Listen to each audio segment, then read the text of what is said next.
உங்களுக்கு ஃபேண்டஸி ரொம்ப பிடிக்குமா? அப்ப கண்டிப்பா இந்த படம் உங்களுக்காக தாங்க. ஹாலிவுட்ல குறிப்பா சொல்லணும்னா டிசில வந்த வண்டர் உமன் அந்த படம் மோஸ்ட்லி உங்க எல்லாருக்குமே தெரிஞ்ச ஒன்று தான். அது ஒரு சூப்பர் ஹீரோயின் மூவி இல்லையா? ஸோ அதை பார்த்து இன்ஸ்பயர் ஆன ஒரு இன்டர்நேஷனல் டேரக்டர் ஏன் ஹாலிவுட்டில் மட்டும் தான் இருக்கணுமா என்ன, நம்மளும் ட்ரை பண்ணி பார்ப்போமேனு கிட்டத்தட்ட அதே மாதிரி காஸ்டியூம் சூப்பர் பவர்ஸோட உருவாக்கின படம் தான் 2022 வெளிவந்த ஸ்ரீ அஷி அப்படின்ற இந்த இந்தோனேஷியன் அட்வென்ச்சர் ஃபேண்டசி மூவி. எலானான்ற ஒரு பொண்ணு அவளோட பிறப்பு என்ன எதுக்குன்றது தெரியாமையும் அவளோட சூப்பர் பவர்ஸ் என்னன்றது புரியாமையும் வளர்றா. ஒரு குறிப்பிட்ட வயசுக்கு அப்புறம் இந்த ஒரு விஷயத்துக்காக தான் தாங்கிட்ட அந்த பவர்ஸ் இருக்குன்னு தெரிய வர எதுக்காக இவளுக்கு அந்த சூப்பர் பவர் கிடைச்சது, அதனால அவ அடுத்து என்ன செய்ய போறா அப்படின்றதான் படத்தோட ஒன்லைனர்.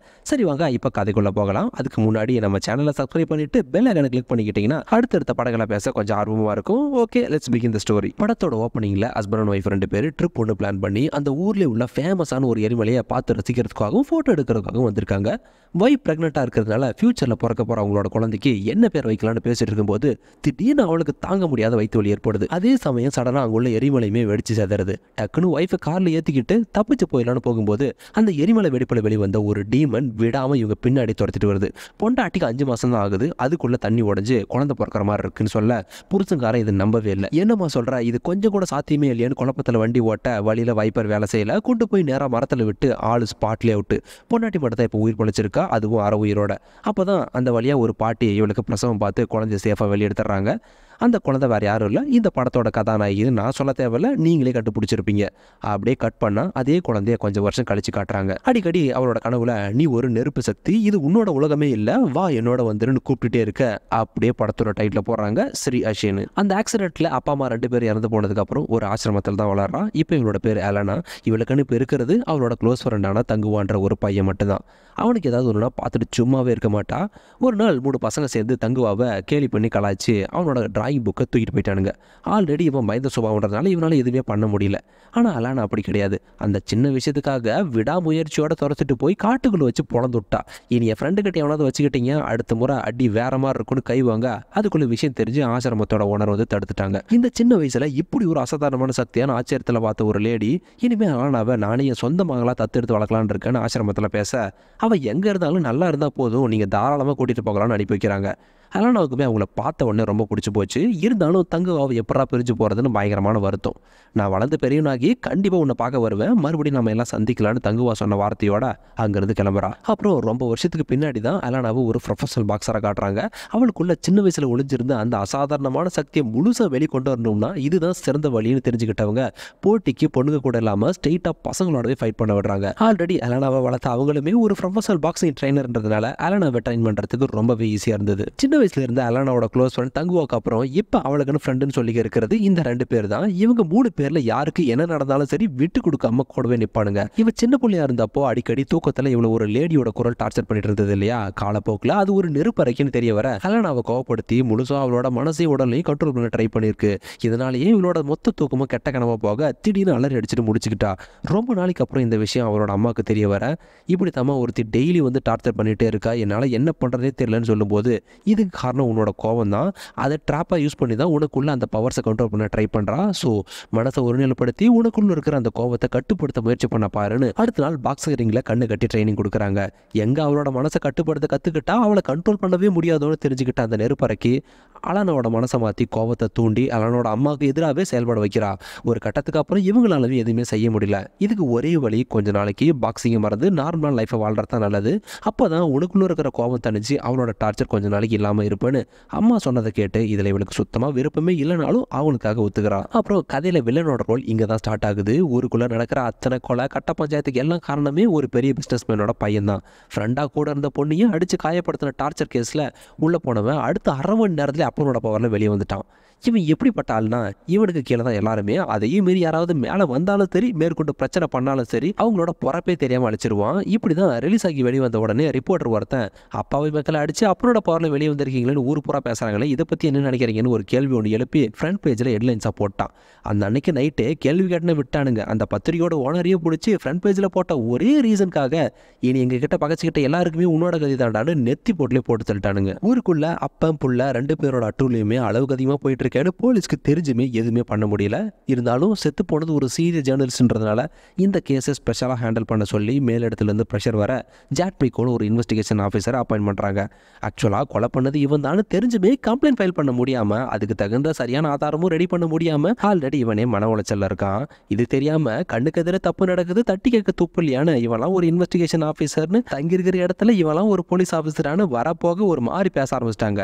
சின்ன வயசுல இருந்து தனிமையாக வளர்ந்த இவனுக்கு நாட்டை நடக்கிற கொடுமையெல்லாம் பார்த்து தட்டி கேட்கணும் தான் இந்த வேலைக்கே வந்தான். அப்படி வந்துமே பணத்தையும் பொலிட்டிக்கல் பவரையும் யூஸ் பண்ணி தப்பு பண்ற அவன மாதிரி ஆளுங்களை தொடக்கூட முடியலையேன்னு உள்ளுக்குள்ள கோபம் உச்ச தலைக்கு ஏறுது. அப்பதான் அவனோட வீட்டு பால்கனில வித்தியாசமான காக்கா ஒண்ணு இவனை பார்த்த மாதிரி உட்காந்து கத்திட்டு இருக்கிறத பாக்குறான். கட் பண்ணா நான் ஏற்கனவே சொன்ன மாதிரி வெள்ள மேத்யூக்கு ஒரு விஷயம் பிடிச்சி போகுதுன்னா அது எப்படியாவது அடைஞ்சு ஆகணும்னு நினைப்பான். சப்போஸ் பிடிக்கலன்னா அதை அடைக்கணும்னு நினைப்பான். அதாவது பாக்ஸிங்னா எனக்கு ரொம்ப பிடிக்கும், ஆனா பாக்ஸிங்ல ஜெயிக்கிறவங்கள சுத்தமா பிடிக்காது. அதுக்காகவே ரிங்ல ஒரு தடவை கூட தோக்காதவங்க கூட காசை கொடுத்தாவது அவனை அடிச்சு இவன் ஜெயிச்சிருவான்.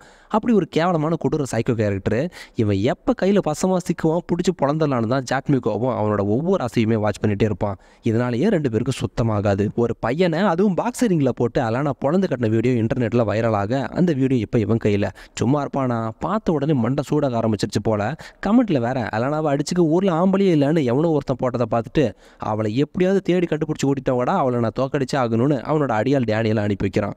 வந்தவன் அலானா கிட்டலாம் பேசல, ஸ்ட்ரெயிட்டாக அவளோட அம்மா கிட்ட வரான். என்னோட பாஸ் கூட பாக்ஸரிங்கில் உன்னோட பொண்ணு ஒரே நாள் சண்டை போட்டால் போதும், நடக்கிற 3 ரன்லையும் அவள் தோற்று போயிட்டானா எந்த பிரச்சனையுமே இல்லை, அடுத்த நாள் அவங்க வேலையை பார்க்க போயிடலாம். இல்லை உன் பொண்ணு பணமாக தான் வருவான்னு எதிர்பார்த்தனா வேறு வழியே கிடையாதுன்னு மிரட்டி பிளாக்மெயில் பண்ணுறான். ஆரம்பத்தில் என்ன தான் அவனோட மிரட்டலுக்கு பயப்படாமல் இருந்தாலுமே அட்லீஸ்ட் தன்னை நம்பி இருக்கிறவங்கள பாதுகாக்கவாது இது செஞ்சு ஆகணும் தான் போலையேன்னு இதை பற்றி என் பொண்ணுக்கிட்ட கொஞ்சம் பேச டைம் வேணும்னு ஃபோனில் பேசினதை தூரத்துலேருந்து அலானா வேறு கேட்டுட்டா. ரொம்ப நாள் டச் விட்டு போனதுனால அலானாவுக்குமே ஆர்வத்தை அடக்க முடியல. விளையாட்டாக எடுத்துக்கிட்டு ஃப்ரெண்ட்ஸை கூட்டிகிட்டு நேராக ஸ்பாட்டுக்கே வந்துட்டா. அப்புறம் தான் அந்த லேடியை அடித்து அரெஸ்ட் பண்ண கேஸில் உள்ளே போனவன் இவன் தானே தெரிய வர முடிவே பண்ணிட்டா இவனை எனக்கு சும்மாவே விடக்கூடாது, முடிச்சுட்டுருணுன்னு. இதில் வேறு அவனும் சும்மா இல்லாமல் அழகாக தானே இருக்க, எவ்வளோ வேணாலும் காசு கொடுக்குறேன், சண்டையெல்லாம் வேணா ஒரு நாள் நைட்டு வரையான வெறுப்பேற்றி விட்டான். ஓ அப்படியா, உன் வாய் இருக்கிறதுனால அப்படி கேட்குது, ஃபஸ்ட்டு அதை உடச்சு விட்றேன்னு ஃபஸ்ட் ரவுண்ட்லேயே சொன்ன மாதிரி பிறந்து விட்டா. செகண்ட் ரவுண்டில் விஷயம் சீரியஸ் ஆகிடுச்சு. மறுபடியும் ரிங்கில் அலனாவை ஏற்றவே விடக்கூடாதுன்னு தான் டைம் வேணும்னு சொல்லி மலிப்பிருக்காங்க. ஆனால் அதுக்குள்ளே யாருக்கும் தெரியாமல் இப்படி இங்கே வந்து ஃபைட் பண்ணுறாங்களேன்னு அம்மாவுக்கு சரியான கோபம்.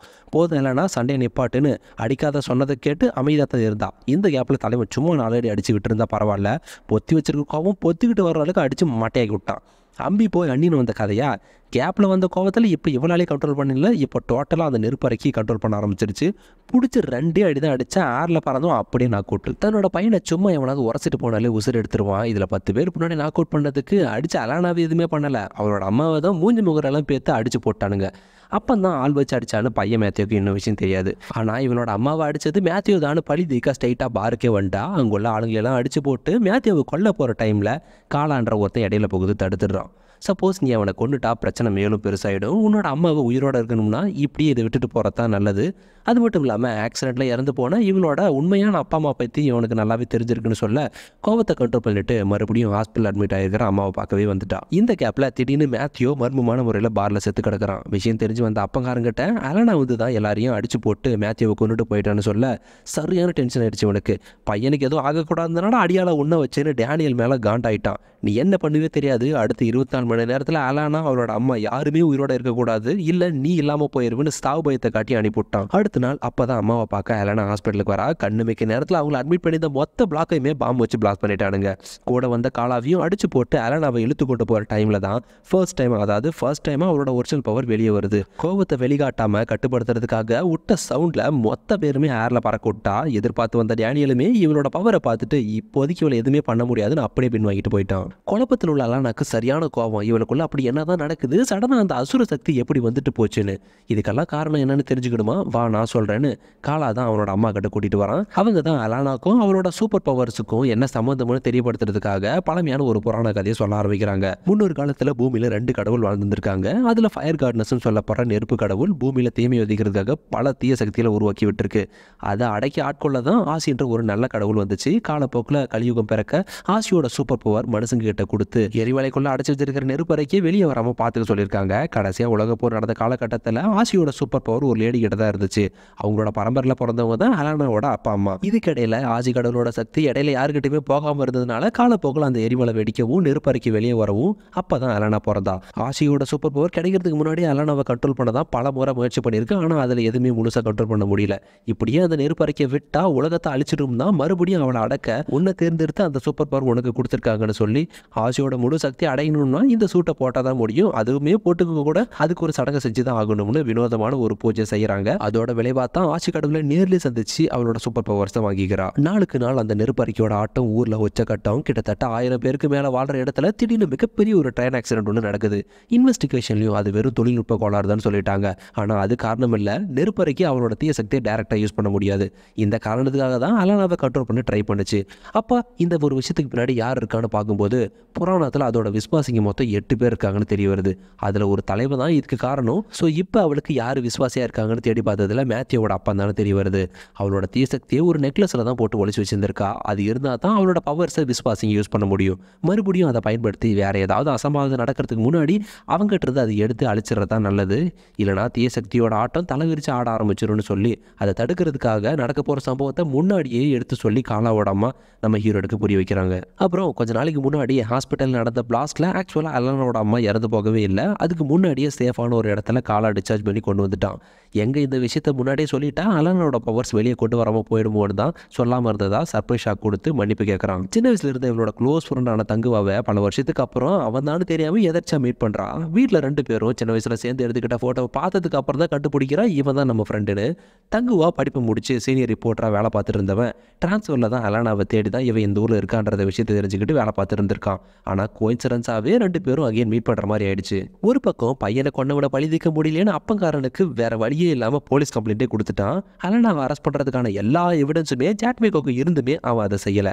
ஏன்னா இந்த ஒரு வாய்ப்புக்காக தான் இவனுமே காத்திருந்தான். ஆக்சுவலா அந்த அன்னைக்கு அலானா மேத்யூவை கொல்லவே இல்லைன்னு சொல்ல, அப்போ அது யாரா இருக்கும், பரவாயில்ல நானே கண்டுபிடிச்சிக்கிறேன்னு, நடக்கிற அநியாயத்தை என்னால தான் தடுக்க முடியல, அட்லீஸ்ட் நீயாவது தடுக்க ட்ரை பண்றியே, கண்டிப்பா எந்த ஹெல்ப்னாலும் தாராளமாக கேளு அப்படின்னு சொல்லிட்டு இன்விடேஷன் ஒன்று கொடுத்து மேத்யூவோட அப்பா பெருசாக ஏதோ பிளான் பண்ணுறான். என்னால் எந்த ஒரு லீகல் ஆக்ஷனுமே எடுக்க முடியாது, ஸோ அவன் என்ன பண்ண போகிறான்னு வாட்ச் பண்ணி அப்டேட் கொடுத்தா அரெஸ்ட் பண்ண ஈஸியாக இருக்குன்னு சொல்லிட்டு போயிடுறான். அவங்ககிட்ட இருக்கிற நெக்லஸை எடுக்க இந்த ஒரு வாய்ப்பை பயன்படுத்திக்கலான்னு ஓகே சொல்லிட்டு பார்ட்டிக்கு வராங்க. அவன் பேசி முடிச்சுட்டு போனதுக்கு அப்புறம் பின்னாடி ஃபாலோ பண்ணிட்டு வந்தவன் வழியில் அவனோட ஆளுங்களை அடித்து துவம்சம் பண்ணிட்டு அவனோட ரூம்குள்ளே வரா. விஷயம் முன்னாடியே தெரிஞ்சிருச்சு போல, ரெடியாக துப்பாக்கியோட சுட ஆரம்பிச்சிட்டான். ஆனால் அவளுக்கு ஒன்றுமே ஆகலை. ஏன்னா அவளோட சூப்பர் சூட் அந்த மாதிரி டிசைன்.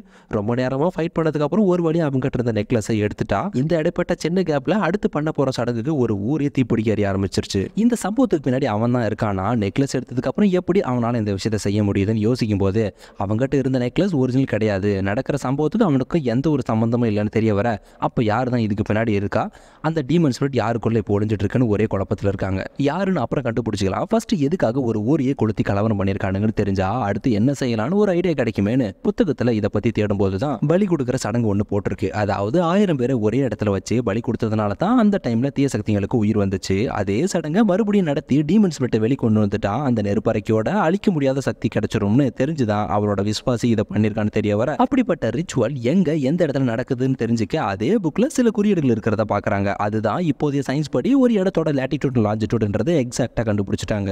டைரக்டா இதை பத்தி போலீஸ்க்கு இன்ஃபார்ம் பண்ணா யாருமே நம்ப போறது இல்லைன்னு, எந்த ஹெல்ப்னாலும் நான் பண்றேன்னு ஜாக்மேக்கோ லாஸ்ட் டைம் சொல்லிட்டு போனதுனால விஷயத்தை நேரில் பார்த்து நடக்க போற அசம்பாவத்தை தடுக்க சொல்லி ஹெல்ப் பண்ணுங்கன்னு தங்குவா தான் தகவல் கொடுக்குறான். சடங்கு நடத்துற இடம் ஊருக்கு ஒதுக்குப்புறத்தில் உள்ள அவுட் ஆஃப் ரன்னிங்ல உள்ள ஃபேக்டரியில தான் தெரிய வர, ஏற்கனவே அங்க இதே இடத்துல சடங்கு நடத்தினதுனால இதுக்கு முன்னாடி அங்க ஒர்க் பண்ண ஒர்க்கர்ஸ்க்கெல்லாம் சில அமானுஷ்யமான விஷயங்கள் நடந்ததுனால பயந்து வேலை செய்ய முடியாதுன்னு எல்லாருமே போயிட்டு இருக்கிறாங்க. காலப்போக்கில் ஃபேக்டரி இழுத்து மூடிட்டாங்க. கதையெல்லாம் நல்லா தான் இருக்கு. இப்படியே பேசிட்டு இருந்தோம்னா அங்க பிடிச்சி வச்சிருக்கிற 1000 அப்பாவி மக்களோட கதையே முடிஞ்சிடும். அதுக்கு முன்னாடி அவனை கண்டுபிடிச்சிடணும்னு 3 பேர் அந்த ஃபேக்டரிக்கு வராங்க. அவரோட சூட்டும் ஆக்ஷன் ஃபைட்டும் பார்த்த 2 பேருமே யாருமா நீ இந்த வெளுத்து வாங்குறேன்னு பார்த்த செகண்ட்ல எக்ஸைட் ஆயிட்டானுங்க. எதிர்த்து சண்டை போட போறவன் ஒரு டீமன் ஸ்பிரிட்ன்றதுனால அவங்க 2 பேருமே வெளியே இருக்க சொல்லிட்டு கண்ணு மிக்கிற டைம்ல காத்து பிரிச்சுட்டு உள்ள வந்தா கண்ணு கெட்டின தூரத்துல தான் அந்த ஒரிஜினல் நெக்லஸோட டீமன் ஸ்பிரிட் தனக்குள்ள வச்சிருக்கிறவனை பாக்குறா. ஆனா யாருன்னு எக்ஸாக்டா தெரிஞ்சுக்க முடியல. ஏன்னா அவன் மாஸ்க் போட்டு கவர் பண்ணியிருக்கான். அவனுக்குமே மறைஞ்சிருந்து தாக்குற சூப்பர் பவர் இருக்கிறதுனால அலானாவால சரியா ஃபைட் பண்ண முடியல. இப்படி நடக்கும்னு முன்னாடியே தெரிஞ்சனால தான் மற்ற 2 பேரை அடைச்சு வச்சிருக்கிற இடத்த கண்டுபிடிக்க சொல்லி அனுப்பிவிட்டா. இந்த கேப்ல வில்லனை பிடிச்சிக்கிறதெல்லாம் அசால்ட்டான விஷயமே இல்லைன்னு அறிவை யூஸ் பண்ணி அழிச்சிடலான்னு பார்த்தா அங்கதான் ட்விஸ்ட். ஆரம்பத்துல இருந்து அந்த ஊர்ல நடந்த எல்லா சம்பவங்களுக்கும் யாரு காரணம்னு பார்த்தா அந்த இன்வெஸ்டிகேஷன் ஆஃபீஸர் ஜாட்மிகோ தான். என்ன ஹீரோயின் மேடம் நம்ப முடியலையா, இதுக்கு பின்னாடி அவன் தான் இருக்கான்னு கேட்கும்போது அலனாக்கு சர்ப்ரைஸ் ஷாக்ஸ் இருந்தாலும் அவளோட செல்ஃப் கான்ஃபிடன்ஸ் குறையவே இல்லை. இந்த ஒரு விஷயம் உனக்கு இல்லாதனால தான்டா அந்த டீமனே உன்னை தேர்ந்தெடுச்சதுன்னு இவ கேப்ல கவுண்டர் போட அவன் காண்டில் கடுப்பாக 2 பேருக்கும் பயங்கரமான ஃபைட் சீக்வன்ஸ் நடக்குது. ஃபேக்டரியில சுத்தி முத்தி தேடினதுல ஒரு வழியா எல்லாரையும் ஒரு டன்னல தான் அடைச்சு வச்சிருக்காங்கன்றதை கண்டுபிடிச்சிட்டாங்க. காப்பாத்தலான்னு பாக்குற சமயத்துல தான் சண்டை வாங்குறதுனே சைஸா மாஸ்கோட 10 பேர் ரவுண்ட் அப் பண்ணிட்டானுங்க. இப்போ யூனியன் எல்லாம் என்ட்ரி கொடுக்கல, களத்துல சைட்டா அவனுங்களே இறங்கிட்டானுங்க. அத்தனை பேரையும் அடிச்சு முடிச்சுட்டு லாக்கை ஓப்பன் பண்ணலான்னு பார்த்தா அப்பயுமே முடியல. என்னடா இது எப்படா ஓப்பன் பண்றதுன்னு அதுல ஒருத்தனை அடிச்சு பிடிச்சி கேட்கும்போது தான் விஷயமே தெரியுது. சப்போஸ் அவங்க போட்டு ஓப்பன் பண்ணாலுமே உள்ள டோர் ஓப்பன் ஆகாதாமா. அதோட கண்ட்ரோல் டைரக்டா வில்லனோட கையில இருக்கு. என்ன நேர பொண்ணுங்கடா இதுன்னு 2 பேருக்கும் மண்டை காய்ச்சி போச்சு. இவ்வளோ பெரிய ஃபைட் சீக்வன்ஸ் பண்ணி புஷ்னு போயிடுச்சேன்னு. சண்டை போடுற 2 பேரோட பவர்ஸுமே கிட்டத்தட்ட சிமிலரா இருக்குன்றதுனால ஃபைட் முடிவுக்கே வரல. அப்பதான் அவனோட கழுத்தில் உள்ள நெக்லஸ் எடுக்க ட்ரை பண்றான். ஆல்ரெடி இவளோட ஒவ்வொரு மூவே அவனுக்கு தெரிஞ்சிருக்குன்றதுனால அந்த செயினை அலானாவால தொட கூட முடியல. மாறி மாறி அடிச்சுக்கிறாங்களே தவிர ஆட்டம் முடிவுக்கே வரல. நடத்த போற சடங்கை தடுக்க தான் அலானா ட்ரை பண்றான்னு தெரிஞ்சுக்கிட்டவன் 10 நிமிஷத்துல பாம்பு வெடிச்சு மொத்த பயிலும் சாக போறானுங்க பாருன்னு அலாரம் செட் பண்ண மாதிரி ஆன் பண்ணி விட்டுட்டான். அந்த பக்கம் என்னடா பண்றதுன்னு தெரியாம குழப்பத்துல கண்ணை வச்செல்லாம் ஷூட் பண்ணி பாக்குறானுங்க. ஒன்னும் வேலைக்காகல. இந்த மாதிரி இக்கட்டான சூழ்நிலையில கண்டிப்பா அலானாக்கு கோபம் வரும். அந்த வாய்ப்பை பயன்படுத்திக்கிட்டு இந்த முறை அவளோட மைண்டை எப்படியாவது ஆக்கிரமிக்க பாக்குறான் அந்த நெருப்பறக்கி. அவளோட மாய்க்கு அடிமையான ஜாட்மிகோவும் இப்போவாது எங்க பக்கம் வந்து சேர்த்துறாளனா எல்லாரும் சேர்ந்து ஒன்னு இந்த உலகத்தை ஆளலான்னு ஆசையை தூண்டி மனசை மாத்த ட்ரை பண்ற கடைசி நேரத்துல அவளுக்குள்ள உள்ள நல்ல சக்தி அந்த கெட்ட மாய பிம்பத்தை மறைச்சு பழைய நிலைமைக்கு ஆக்கிருச்சு. அப்புறம் அவளுக்குன்னு தெரிஞ்ச சில முத்திரைகளை பயன்படுத்தி 3 பேரை உருவெடுக்கிறா. ஏன்னா ஆத்திரக்காரனுக்கு புத்தி மட்டும் நலனுக்கு இப்போ தெரிஞ்சு போச்சு. ஸோ அறிவை பயன்படுத்தி அழிச்சிடலான்னு முடிவெடுக்க அடுத்த செகண்டே மறைஞ்சு போயிட்டா அந்த நெருப்பறக்கி. சோலோவா இருந்து முடிக்க முடியலன்னு 3 பேரா பிரிஞ்சு ஃபைட் பண்றாங்க. அதுல 2 பேரை அங்கேயே விட்டுட்டு டைவர்ட் பண்ண அலனை மட்டும் வெடிக்க போற பாம்பை டிஸ்போஸ் பண்றதுக்காக வரா. சரியா இன்னும் 40 செகண்ட் தான் மிச்சிருக்கு. விட்டா இடமே சுடுகாடாயம்னு பாம்பை எடுத்துக்கிட்டு செகண்ட்ல ஸ்ட்ரைட்டா ஆகாயத்துல பறந்துட்டா. ஆனா அவ கொஞ்சம் கூட எதிர்பார்க்கறதுக்கு முன்னாடியே குறிப்பிட்ட தூரத்திலேயே பாம்பு வெடிச்சிருச்சு. இதனால அலானுக்கு பயங்கரமான காயம் ஏற்பட கீழே ஃபைட் பண்ணிட்டு இருந்த 2 பேருமே மறைஞ்சு போயிடுறாங்க. எதிர்பார்ப்போட நடத்த இருந்த சடங்கு கொஞ்சம் கூட எதிர்பார்க்காத விஷயத்தினால நடக்க முடியாம போயிடுச்சேன்னு அந்த தீய சக்தி இன்னொரு நாள் பார்த்துக்கலான்னு ஆக்ரோஷத்தோட மறைச்சு போச்சு. கீழே வந்து விழுந்த அலானா மயக்கத்துல இருந்து எழவே இல்லை. ஒரு பக்கம் 2 பேரும் என்ன ஆச்சுன்னு கூட்டத்தில் தேடிட்டு இருக்கானுங்க அலானாவை. அப்போதான் குழந்தை ஒன்று மிஸ் ஆகின்னு அங்கே ஒரு அம்மா ஒருத்தங்க யாராவது என்னோட குழந்தைய பார்த்தீங்களான்னு அழுதுட்டு இருக்காங்க. இந்த கதறல் சத்தம் அலானாவோட காது கேட்ட காணாம போன குழந்தைய ஃபேக்டரியிலேருந்து காப்பாற்றி சேஃபாக கொண்டு வந்து கடைசி அவங்க அம்மா கிட்டே சேர்த்துட்டா. புராணத்தில் சொல்லப்பட்ட கதையெல்லாம் உண்மைதான். அந்த ஆசி கடவுளே இந்த பொண்ணோட உருவத்தில் நம்ம எல்லாரையும் காப்பாத்திருக்குன்னு மக்கள் எல்லாம் சந்தோஷத்தில் கரகோசம் எழுப்புனாங்க. அப்புறம் இந்த இடைப்பட்ட போராட்டத்தில் ஹாஸ்பிட்டலில் படுகையில் அட்மிட்டில் இருந்த அவளோட அம்மா முழுசா குணமாகி பழைய நிலைமைக்கு வந்துட்டாங்க. தீய சக்தி நெருப்பறைக்கோட விசுவாசிங்க மொத்தம் 8 பேர் இருக்கும்போது அதை தடுக்க என்னால் மட்டும் எப்படி முடியும், லாஜிக் கிடைக்குதுன்னு எனக்கு டவுட் வந்து அதுக்கான காரணத்தை கேட்கும்போது தான் குண்டாலான்னு ஒருத்தனை பற்றி சொல்கிறாங்க. அவங்களுக்கு ஈக்குவலாக சண்டை போட நம்மக்கிட்டேயும் ஆளுங்க இருக்காங்க. ஆனால் எல்லாம் சிதறி கிடக்குறாங்க. உன்னை எப்படி நாங்கள் தேடி கண்டுபிடிச்சோமோ அதே மாதிரி மற்ற எல்லாரையும் நீ தான் இப்போ தேடி கண்டுபிடிக்க போகிறேன்னு டாஸ்க் ஒன்று அலானாக்கு பொறுப்பு ஒப்படைக்கிறாங்க. அப்புறம் என்னாச்சுன்னா ஆக்ஷன் தான். இதோட படம் முடிஞ்சது. பார்ட் 2 வரப்போகிறதா எதிர்பார்க்கப்படுது. அப்படி வந்தால் கண்டிப்பாக அந்த படம் உங்களுக்காக கண்டிப்பாக ஸ்டோரி போடுறேன். அதுக்கு முன்னாடி மறக்காமல் நம்ம சேனலை சப்ஸ்கிரைப் பண்ணிவிட்டு அடுத்து வர வீடியோக்காக கொஞ்சம் எதிர்பார்ப்போடு இருங்க. வந்துகிட்டே இருக்கும். அது வரைக்கும் என்றும் உங்கள் ஆசையுடன் Vasan voice over. See you guys.